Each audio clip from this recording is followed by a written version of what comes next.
Bears, blog, boys, you know it all, computer, analytic, geeky nerds. Michael Schneider, Tom Cavanaugh, the Bear, blog, boys, know-it-alls, doing some podcast somewhere. Nobody wants to hear you. Geeks, you pencil-pushing, skinny jean wearing geeks, you. Coming to you live from our mom's basement, this is the Bears Blog Boys podcast. I'm your co-host, Tom Cavanaugh, here with my good buddy and other co-host, Michael Schneider. The Bears lose in pretty typical Bears fashion. They blow a 17-6 lead, and they lose 27-24 with a little bit of a rally at the very end. Man, Schneider, I don't know where to start with this one. It felt like the vibes were really good in the beginning of the game, and then it kind of just unraveled how we've seen a lot of Bears games unravel in the past. Yeah, it's the same story, Tom. I was telling my uncle, glad I didn't spend, $300-400 to go to this game. Same story, right? It reminds me of the Sunday night football game in Lambeau, primetime game where we're up really high. We knock out Aaron Rodgers and he comes back and beats us, right?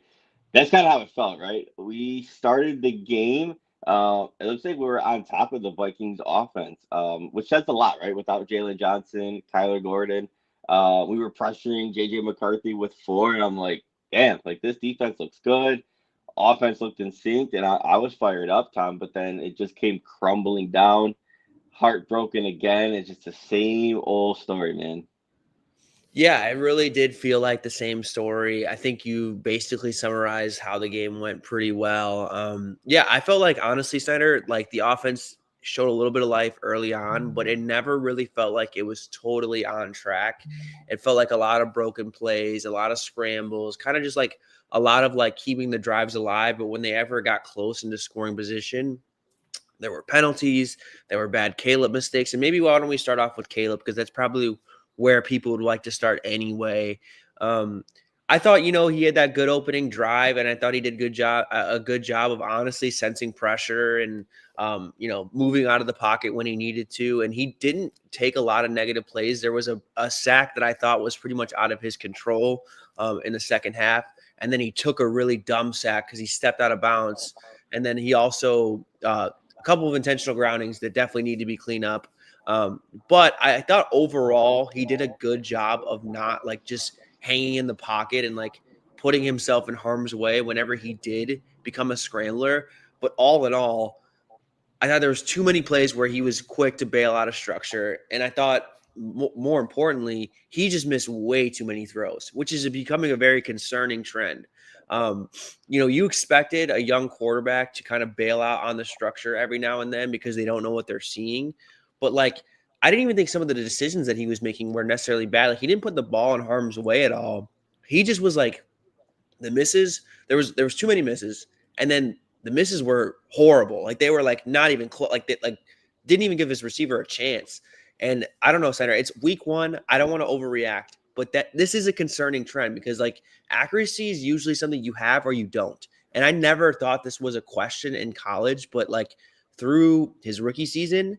And now only week 1, I still have a lot of concerns about can he put the ball where he needs to. Yeah, like your concerns didn't get answered from this game. From the accuracy standpoint, Tom, here's the thing. The way he escapes pressure within the pocket is very special, right? The way Yes. he extends plays. You've seen the sideline throw to Rome. The way he was able to just fire that in there, Tom, that was just tight. The zip on that throw. It was special play by him, right? But at the same time, it's like one of those things. It's like, hey, just like, maybe hit that first read. Maybe, don't, stay within that pocket and just, fire that ball out of there. Maybe you don't have to do that as much. And it just felt like he was doing that maybe in an unnecessary way, right? To where I get it, this playmaking is special. Don't get me wrong. But at the same time, like maybe you don't have to put yourself in that situation as much, and then help your offensive line get rid of that ball quicker, Tom. It just didn't feel like he was comfortable staying in there, standing within pressure. And again, I'll say it again, you made special plays extending the play, don't get me wrong, like that's impressive in its own. It's almost kind of like Mahomes-esque on how he does that. Like, it's fun to watch. But again, you got to fire that ball out of there, man. Yeah, I think that's just really what it comes down to. And like again, like it's week one. I expected struggles. I did not think this was going to be an offense that was going to hit the ground running. Everyone's learning. Snyder, the Bears had 12 penalties yesterday, and were some of them absolutely bullshit. Was the holding call against Darnell Wright? Was the pass interference against Nashawn Wright, and a couple of the other calls that were called absolutely bullshit? 100%. But the procedural ones just inexcusable, right? But like while they are inexcusable, it is week one. There's probably a lot going on in terms of a cadence and how often Ben Johnson wants to change that. So it is kind of to be expected early on that they're going to struggle in those regards. But ultimately, way too many times, because every time I felt like they had those penalties, it was when they were getting close to score. And then they would just take themselves out of position to do so. So, I mean, like, the timing of them was just so crucial and so devastating that it really put them behind the eight ball and then obviously let the Vikings come back into this game.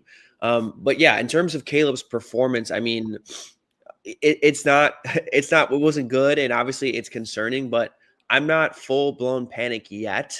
I didn't love his response, Snyder, when he I think he was on ESPN radio, or I forgot where he talked about. He said we lost focus. If I was him, the first thing I would have said is I need to play better, because Yep. he does. Like, he just flat out needs to play better.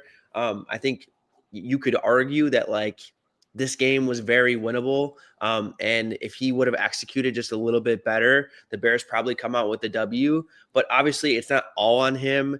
And I'm expecting it to get better. This is week one and a new offense against a tough defense. And Snyder, too, we probably should have brought up, the defense did not play how Brian Flores defenses typically do. Like, this was a very, I think, conservative game plan based on who we think the Vikings are.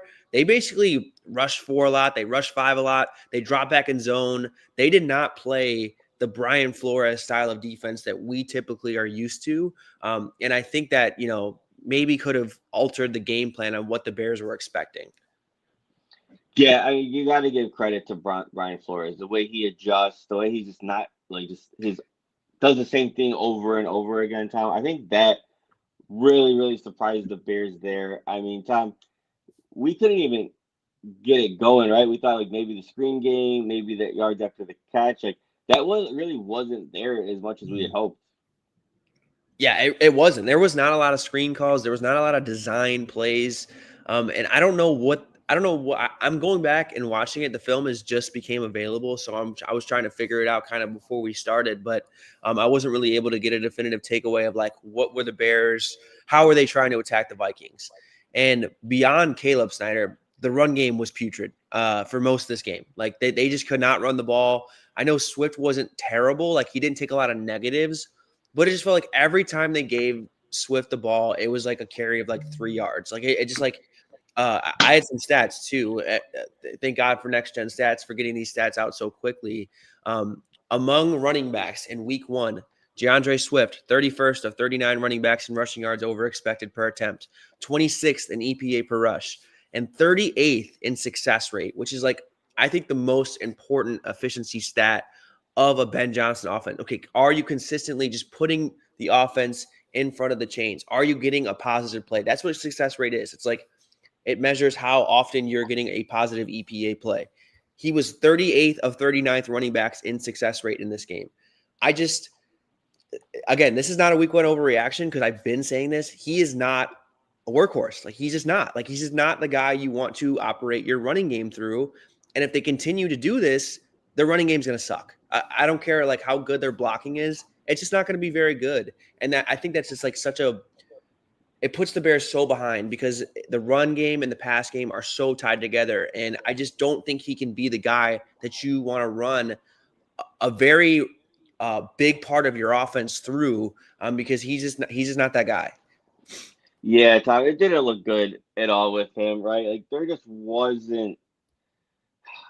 I can't really blame it on the O line, Tom. It's just the same story as last year. In between the tackles, any ounce of contact, he just gets absorbed by it, right? Like he does not push the pile. It's just we need that in between the tackle bruiser with some explosiveness, Tom. And I just don't even think we have that on the roster.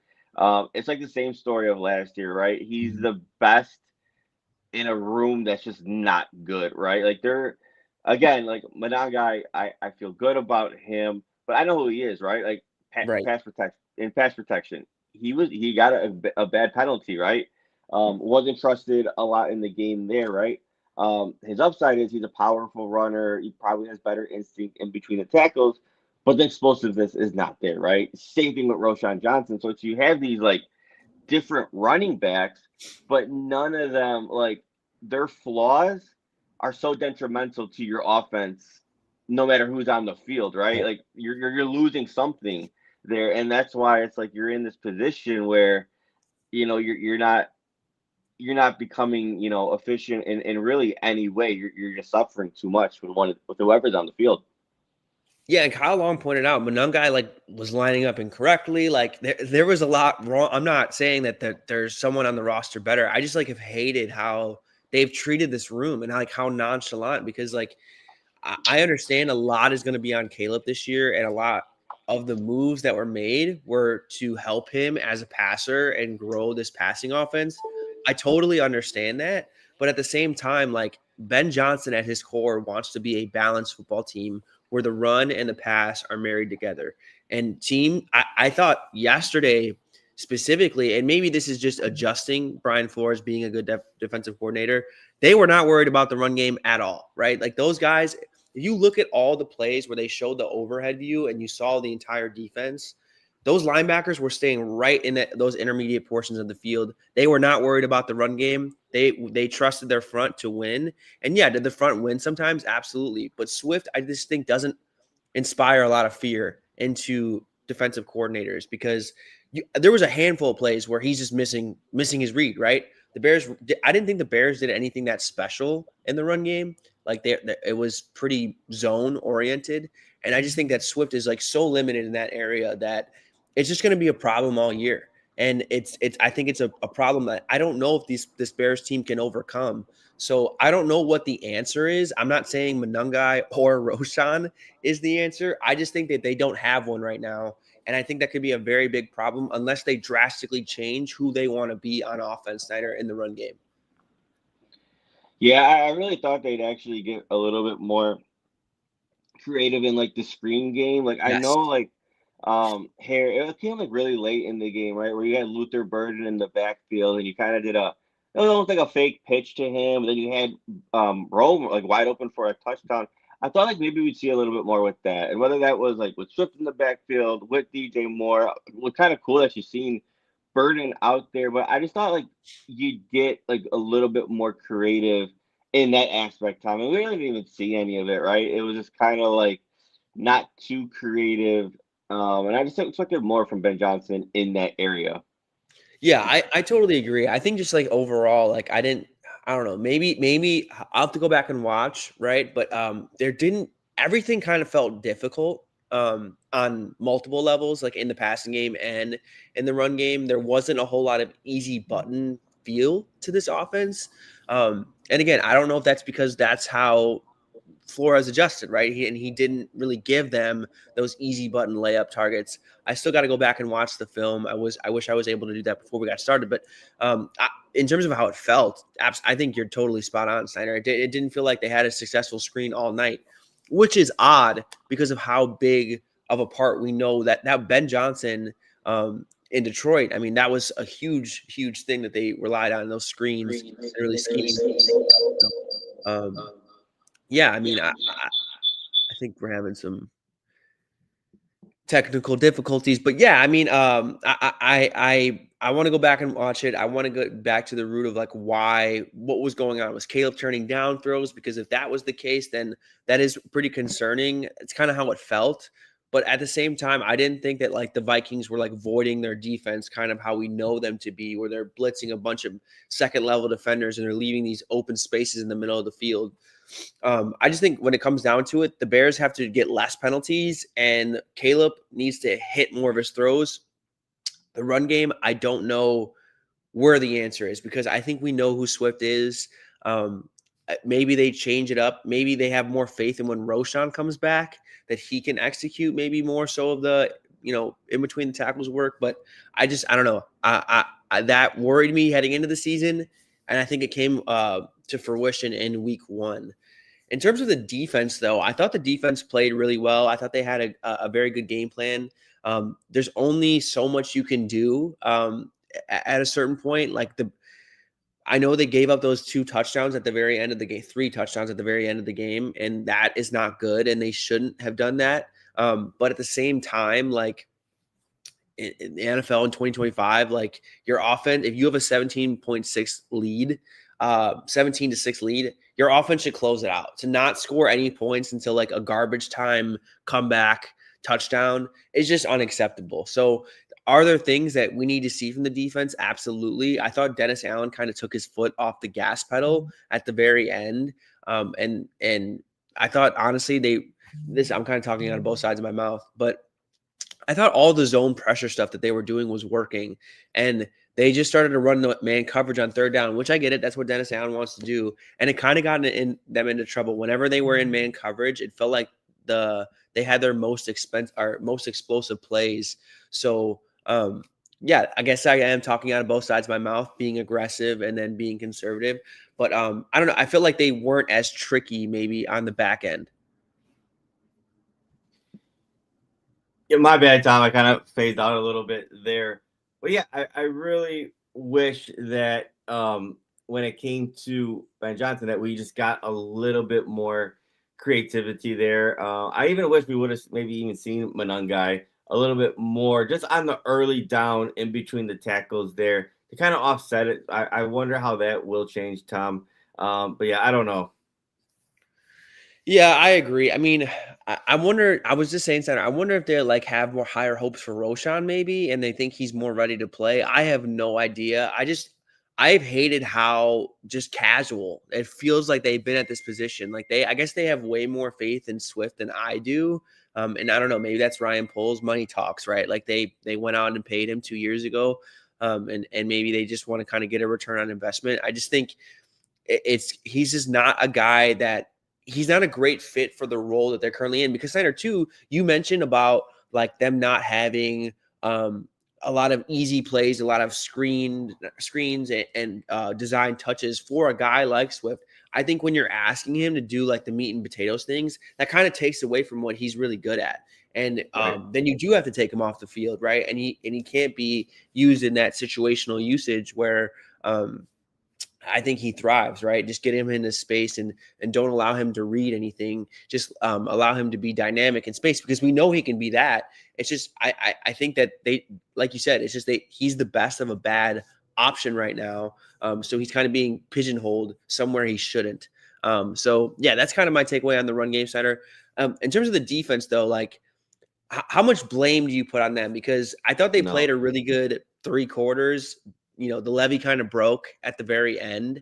I don't really know. I don't have a great feel on why that happened. I feel like the Bears kind of got themselves into trouble. They started to run more man coverage, on 3rd down and stuff like that. And I feel like that's kind of when they let up the explosive plays. And it also felt like they just weren't as aggressive in terms of bringing pressures and stuff like that, which I maybe wish they would have put the pedal on the gas a little bit more at the very end. Yeah, I'm gonna be honest. I am very impressed of my takeaway from the Bears defense. I mean, you don't have Jalen Johnson out there. You do not have Kyler Gordon out there. You don't have TJ Edwards out there. Arguably your 3 best players on defense. And I didn't feel it, right? I thought Tyreek Stevenson, Deshaun Wright, and I thought they really held their own. I was so impressed, Tom, that we were winning with 4. We were collapsing the pocket. Dale, I, just off the eye test, I do have to dig deeper into it. And, it just seems like he was collapsing the pocket, generating pressure, and just making JJ McCarthy uncomfortable. I mean, the first 2 possessions, we, 2, 3 and outs, and the 2 third down stops came. We were only rushing 4. That was very impressive to me, Tom. I thought they were good against the run. And again, Bears scored, what was it, Tom? 20 points with defense accounting for 7 of them on the Sean Wright pick 6. You got to give credit to the defense there, Tom. But I just think the offense was so broken late into this game. It really got the best of them, right? But again, so I can't put this onto the defense. I really thought that they played well enough for us to win this game. So I can't really criticize them too much. Yeah, for sure. I mean, I definitely think the offense was the issue. I'm not in any way saying that this was a defensive problem. If you get a 17 to 6 lead in the third quarter, you got to close that game out as an offense. Like the Bears had way too many opportunities. They had like negative yards until that last drive in the fourth quarter. Just like unacceptable stuff. Like this loss definitely falls at the feet of the offense and Caleb Williams. Like no doubt about it. But I think that the defense kind of got away from what it was doing, and maybe in some of the disguises and stuff like that. Or Kevin O'Connell brought out his best stuff at the very end. And yeah, I can't blame them for their overall performance, because in today's NFL, like if you hold a team to however many points through 3 quarters, like your offense has to close out that game. So I totally agree with you, Snyder. This loss definitely falls at the feet of the offense. What's your overall feel though about this Bears team, Snyder? Because it feels like people are in pretty much panic mode. I don't know, the vibes on Bears Twitter were not great last night. Are you kind of leaning towards panicking, or do you think that this is a long season and they'll figure it out on offense to some extent? I think it's a long season, right? I'm so optimistic. I mean, it's just this team has to grow, right? You're up 10-3 with the ball in your hand. These are the situations where you got to take control of the game, right? You got to deliver a touchdown. You can't, shoot yourself in the foot, with the holding penalties. You've seen that a lot with Jonah Jackson. Yes. That was really hurting us, right? In this game situation, we were up 10-3. Hey, if you go up 17-3, you are in total control, right? Like you are now the offense is uncomfortable for the Vikings. You got the lead. Your defense is playing good, and you can really kind of run what you want. And we had the opportunities for that game script to come to us there. Then we close out the half. You think it's 10-3, but then now it gets 10-6. It's like stuff like that kept the game so much closer than it needed to be. Like you had your opportunities to kind of break away, and we just didn't execute. I kept saying the Jonah Jackson thing was bothering me. He didn't look good at all. He was bad. He was straight up bad. I had a lot of family I was watching the game with, and I was sitting side by my grandpa. I'm like, hey, the Rams in the league said you got him for a 6th round pick. Like, here, take him and his contract. Why did you feel the need to extend him, right? It is one of those things that just kept frustrating me that damn, there's a lot of money tied into this guy, and look how bad he was. And it's just one of those Ryan Poles nitpicks that it's hard to just not talk about that into the game when you just seen the early return, Tom. So it's am I panicking? No. The defense showed me a lot. I think it's going to be better than expected. I think you're going to see it even go up a notch with Jalen Johnson, with Kyler Gordon. Hopefully just keep a good rotation. Hopefully Deo is just generating pressures the way he did. But again, it's the offense, Tom. It's a timing thing, right? Everything is there for this passing attack to be successful. And I just think I think Caleb just has to be more accurate. He has to be more comfortable, and he's just got to play a lot more decisive, right? I understand you can make some, special plays, extending the play, but just get comfortable taking what's there. Let it rip. You have, in my opinion, Tom, 3 to 4 really good wide receivers, that can make things happen after the catch, right? You're going to have mismatches with Cole Kmet, with Colston Loughlin. Just take what the defense gives you, man, and just let that ball rip out of there. Yeah, I think that is really what we need to see throughout the course of the year, playing better within structure. Because, like, again, it is week one. I am not trying to overreact in the slightest. Like, I think we often do this too much, and this is not like this is year two of Caleb in a brand new offense. So again, really have to like have that disclaimer in the back of your mind when you are talking about this offense, because this was a very familiar feeling, right? Like I saw Jonathan Wood, our guy, compare it to Trubisky's 2019 opener against the Packers, where it was, I don't think Caleb was that bad, right? No. Even though there was like a similar feeling, I understand what he was trying to say. But again, this is Caleb in a brand new offense in year two after a very shaky situation last year. And we haven't even brought up that whole article that was written, which maybe we can close out the show by talking about some of that, because of the game obviously is the headliner. But this is a brand new offense. Caleb's learning. Everyone's learning. People were making mistakes. I do expect it to get better, but Caleb really needs to take those strides within the structure of this offense for him and Ben Johnson to work, because that is what Ben Johnson does. It's what we hired him to be. We didn't hire him to teach Caleb to play backyard football.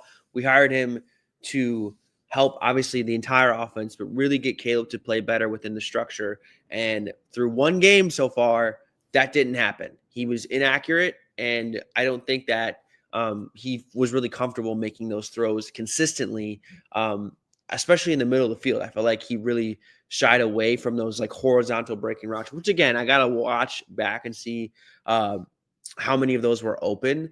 But yeah, that's kind of where I'm at with this Bears offense now. Senator, what did you think about that Tyler Dunn piece that came out? I don't mean to change the subject. We can continue to talk more about the game, but we haven't really even touched about that at all. It came out over the weekend, about the whole Caleb Williams situation last year, and it was getting the perspective of the coaches that were with him last year. What are your thoughts on that quote unquote hit piece that was released over the weekend? Yeah, I can't even lie, Tom. I bought into it. I definitely believe in the smoke there that there was problems, right? I'm gonna sound kind of like a little bit old school with this, little boomer type of take here, but you have a player like Caleb Williams, right? 5-star recruit on top of the world at Oklahoma, USC, the consensus number one draft pick. I'm not using hindsight. He was the right pick to make. And, you have a dad who really didn't want him to come to the Bears. We're seeking alternative options. And to me, and I understand the reservations with the Bears and everything like that and their history. I would have my reservations too. But you're not bigger than the NFL. You're not bigger than the Chicago Bears, right?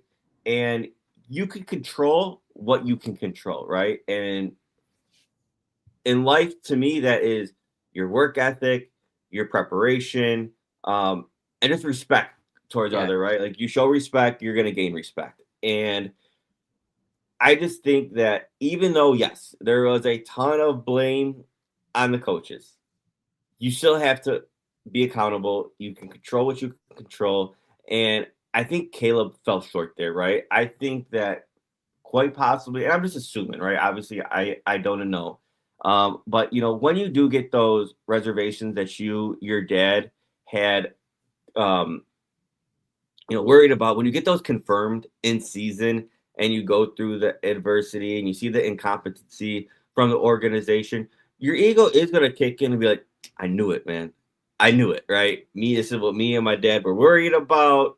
And then at the same time, it's like, why are you like, you're going to get in your own way. Like, okay, like I'm bigger than this team. Mm-hmm. I don't have to show any respect for these coaches. They don't know what they're doing. And then it just creates so much disconnect between you, your teammates, and just everything around you. And Tom, if that's the attitude that he did have, it's disappointing, right? Like you got to be bigger than that. You got to be like, okay, again, I'm going to control what I can control. I'm gonna respect my teammates, respect my coaches, and I'm gonna get through this, right? And I understand it's hard, and I'm 30 years old saying this about a kid that's 23. still growing up, still maturing. So it's easy for me to say. It's easy for someone like a Tyler Dune to say, who, again, a little bit older in age, not going through that situation. I understand it, but I just think the great ones, they don't make excuses. They don't point the fingers, and you know they take accountability, control what they can control. And I don't like. And I think you're going to see more of it, and you're going to be able to weed out of it a little bit more new to this new college landscape, Tom.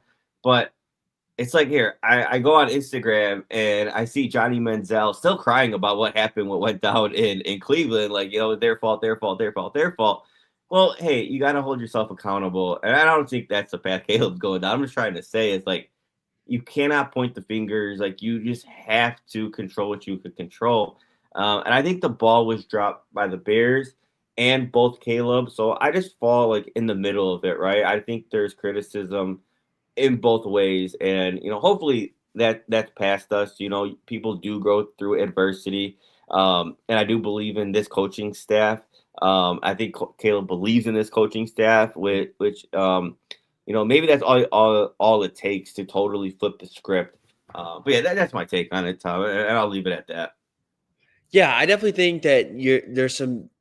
I don't know. I don't want to assume anything like how it went, but for how bad things got, there was no way Caleb didn't play a part in that. Like the vibes were so bad, you could visibly tell like he was not approaching this thing probably the best way he should have. Like either that was just like getting through the season and putting your best foot forward. Like there was a disconnect. That was the best way I can describe it, which Caleb should hold some responsibility in that, because I obviously things are bad. It's hard to like fully be bought in. Your coach was fired. Your offensive coordinator was fired. There's a lot going on. It's hard to be fully bought in. I understand that, but like this is the NFL. You're the leader of your team. Like you need to put your best foot forward and show like even in a bad situation, like we can still make the most out of it. And I'm going to approach it the very same as if the situation was good. And I think there definitely was. I mean, there has been so much smoke about that. David Kaplan was on that early last year, Steiner. People talked about that, and they pointed him out and said how this is wrong. This is all made up. Like, I just think there's no way there wasn't some sort of disconnect that Caleb played a part in, that he needs to take some responsibility. Now, that being said, this is coming from the perspective of coaches that have been trashed all year long, right? All year long about how they've ruined Caleb, right? So of course that they're going to give a very specific one-sided narrative on how the season went last year. I think the truth lies somewhere in the middle. And I also think that Tyler Dunn, great reporter, like I know he's got sources and he does a great work. The way it was written was very slanderous. Like it was very like not impartial at all. Like some of the quotes in here, like talking about dumbing down the offense for the rookie USC quarterback, calling him the glitzy gazelle, like stuff like that. It's like, you're supposed to be an impartial journalist that reports the facts. You are adding all this conjecture and different characterization that it's really hard to buy into. Even if this was a positive about Caleb Williams, like if they were saying this about the coaches, like I would have a hard time believing it because of how it's written. And just kind of like, I think that's kind of unprofessional in my opinion. I mean, who might say that, but I think it is unprofessional. And that's why like I have a little bit of reservations when it comes into buying all of what's in this article to the very details. Everyone's perspective is different. If you asked each person involved, I'm sure you'd get a different perspective. But I definitely do think that like Caleb Williams could have handled himself better last year, because you saw it on the field, like just his body language and different circumstances. I'm sure that showed up in practice and behind closed doors where it was a problem for the team. Yeah, I'm not trying to get too off the rails with this one, but it even goes back to like Justin Fields, right? First round draft pick, you trade 2 first-round picks for him. And you just know, like in the like, and then again, I understand why he got some of his reservations confirmed. That Cleveland Browns game was insane. What the Bears did to him, and ultimately Pace and Nagy were fired. But then you also see like disconnect, like, oh, Matt Eberflus, Luke Getsky, they're not using me right. And you've seen that come. He said that in the media and everything. Then the NFL told you, you were worth a 6th-round pick. And, it's just like one of those things, Tom. It's like, here, you can't let your ego get to you. You have to buy in what your coaches are telling you, you just for the sake of your teammates, for the sake of the team, and then you kind of go from there, Tom. So again, I think it's happening. I think Caleb Williams is the easy target, right? Like you make an article like this on Caleb Williams, you're gonna blow up, right? The city of Yes. Chicago, we are one of the most passionate football fan bases all across the league, right? So what happened with Caleb this past season?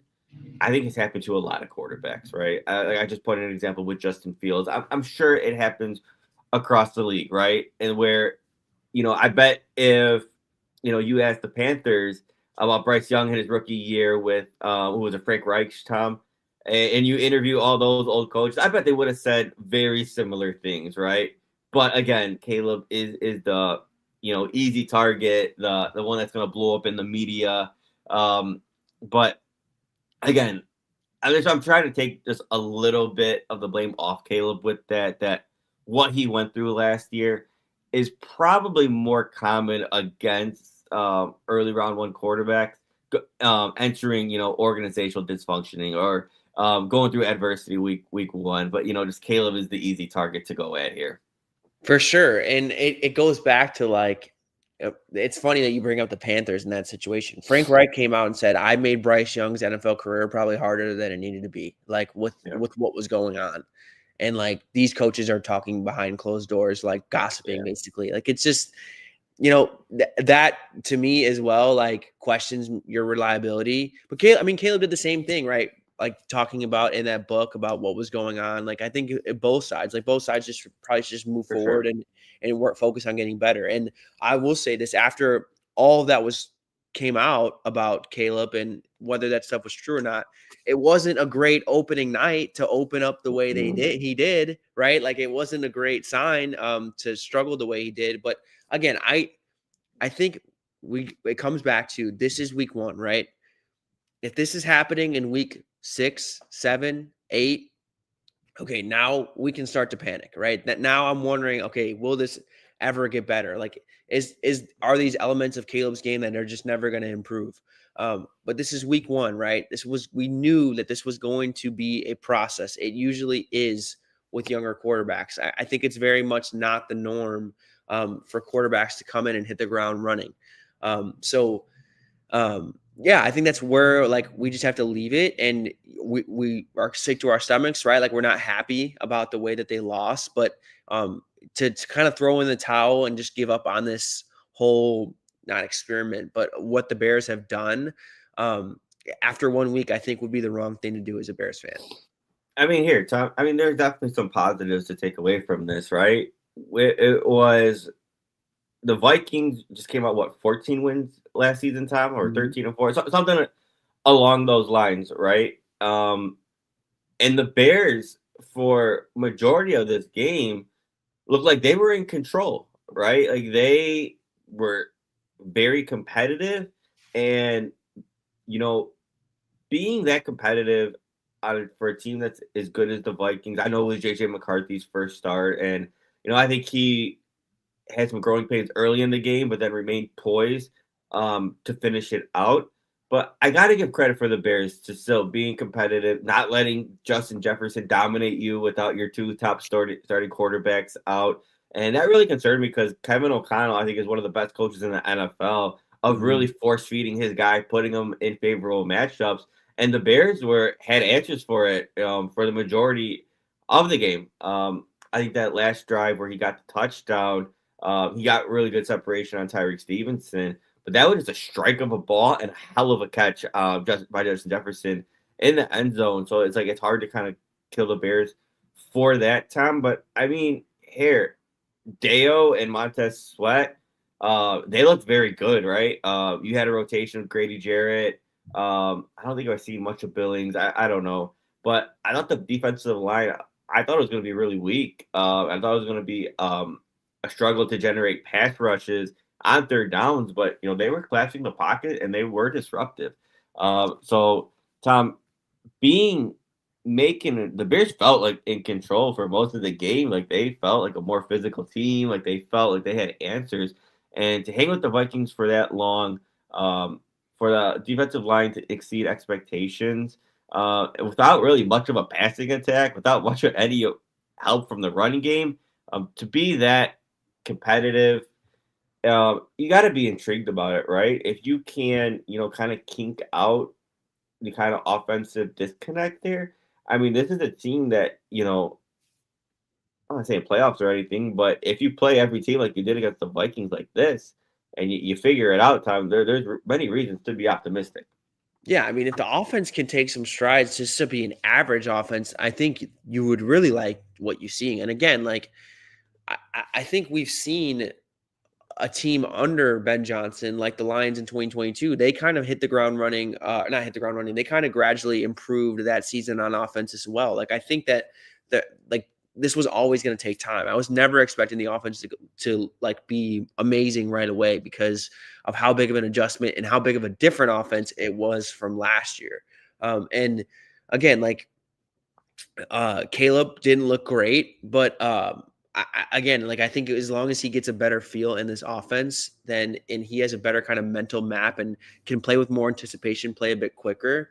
Um, yeah, I mean, I think there's a lot of reasons to be optimistic because of how the defense played and because of how they were able to hold a good Vikings offense in check for as long as they were. I totally agree with you, Senator. There's definitely positive takeaways. I really liked how the secondary played overall. I think Tyree Stevenson played a really good game. Like that pass interference call, I thought was great coverage, and he kind of just got cheated out at the very end. I thought he played a pretty good game. And I was impressed with what he was able to do. Nahshon Wright, obviously, I was critical. I was worried about how that was going to go. He had a great game. He obviously has the pick six. So, yeah, I mean, I think there are encouraging nuggets to not just full-blown hit the panic button yet. But the offense definitely needs to play better.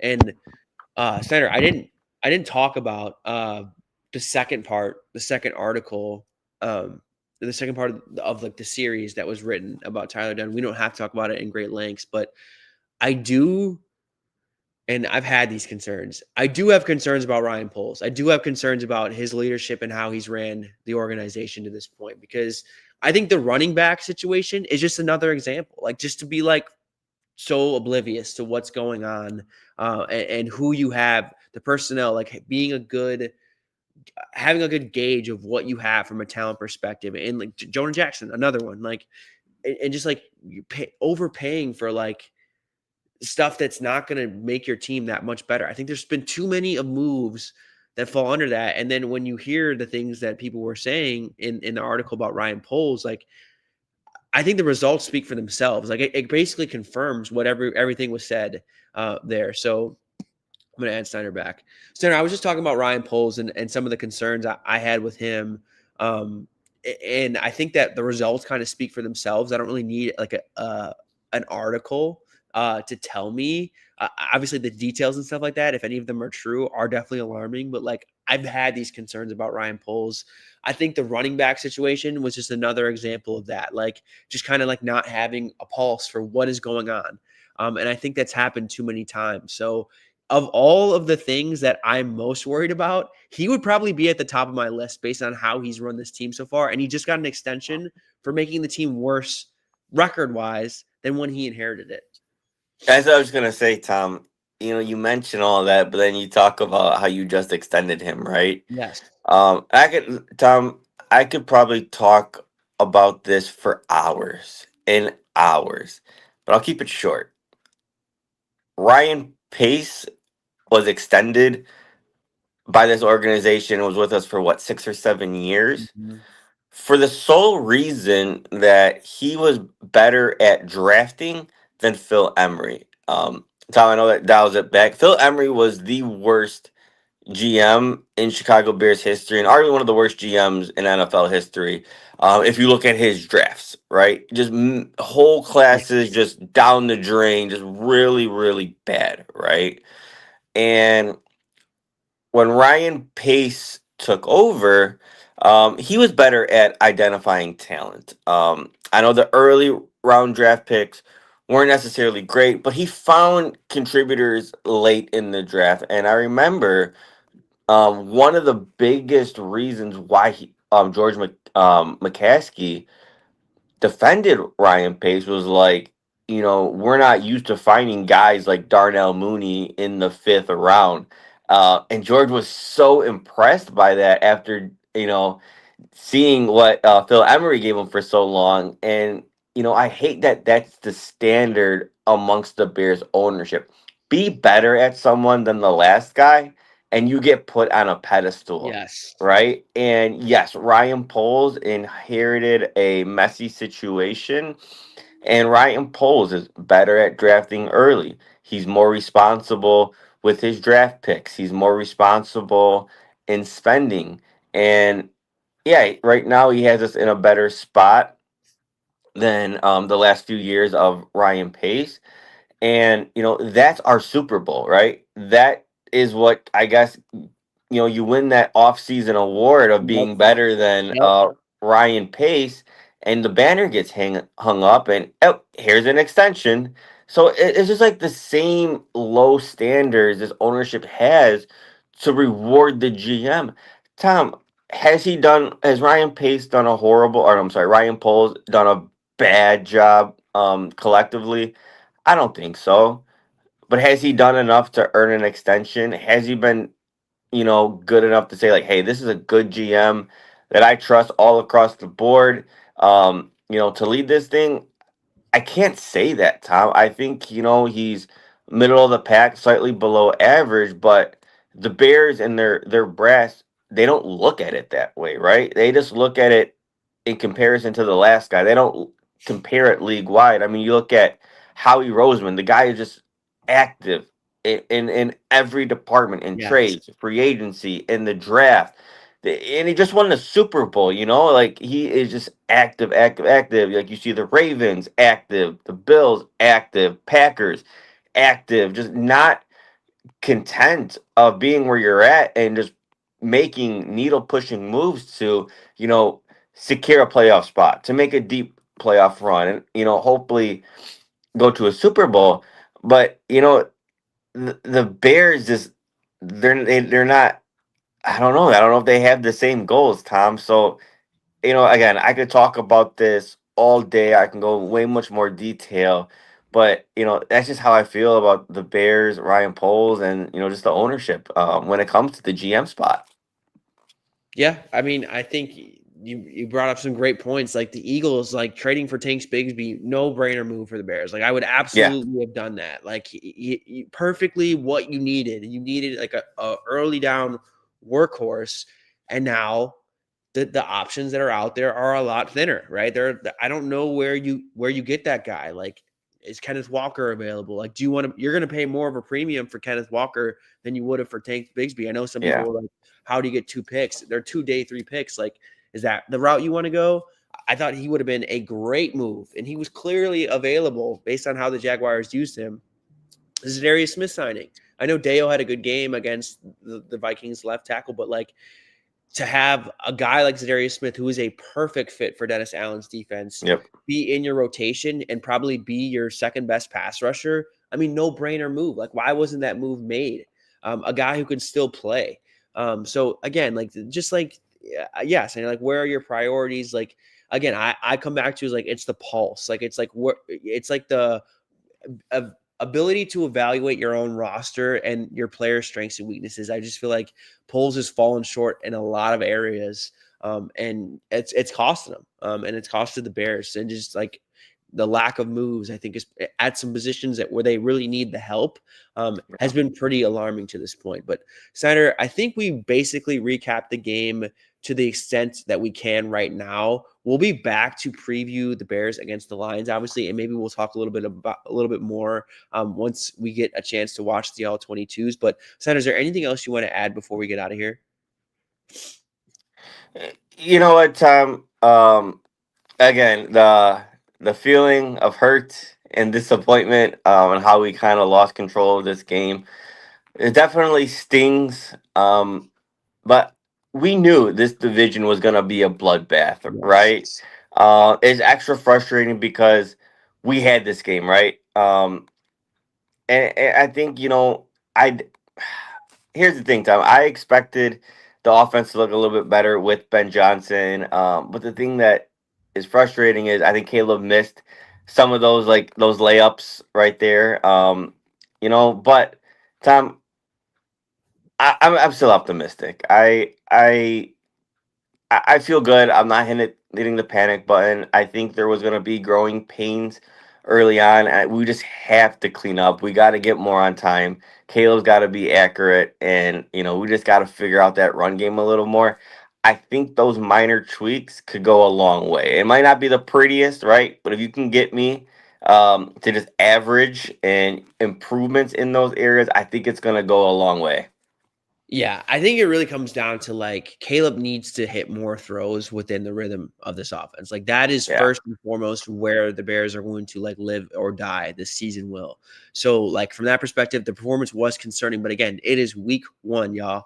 We need to like take a break, take a breath. I know Yeah. it's very normal for us Bears fans to think worst case scenario because usually like I think these performances are pretty like foreshadowing. But again, if we have all this faith in Ben Johnson, I don't think it is the correct way to approach it to just give up after week 1. It was a concerning performance. It wasn't a good one by the offense all the way around.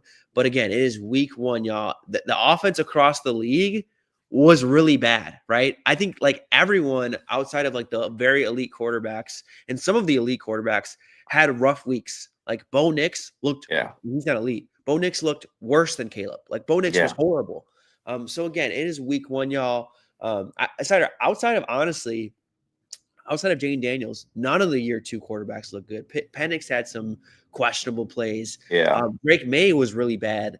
Again, we just got to give it time. And if this is the same result and midway through the season, then I will start to panic and worry about, okay, what's the direction of this offense and who's under center.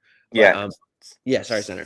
Save the Tyson Bagent argument there. That's the most ridiculous thing right there, Tom. Again, if it's halfway in the season and it still looks like this, I could entertain that conversation, but let Caleb grow into this. It was first game in Ben Johnson's offense. Give him some time to grow. I think it's going to be better. I don't think it was disastrous. I think there was definitely some shortcomings, but I think they could be tweaked. I'm not saying those concerns will definitely be answered, but I think you could gradually get better, and I think it can go a long way. So yeah, I'm not panicking, Tom. I'm still fired up.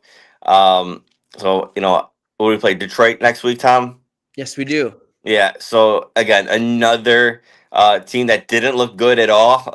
Looked actually you would worse. argue Jared Goff looked worse than Caleb in this past week. So again, exactly. Again, a huge game. Gonna be another bloodbath division battle. But again, you feel good about it. So Tom, I feel good. Yep. All right. Well, that's gonna be it for us today, y'all. We will try to be back on Thursday to preview that game. So until we meet again, y'all, keep it real. Bear down. Bear down.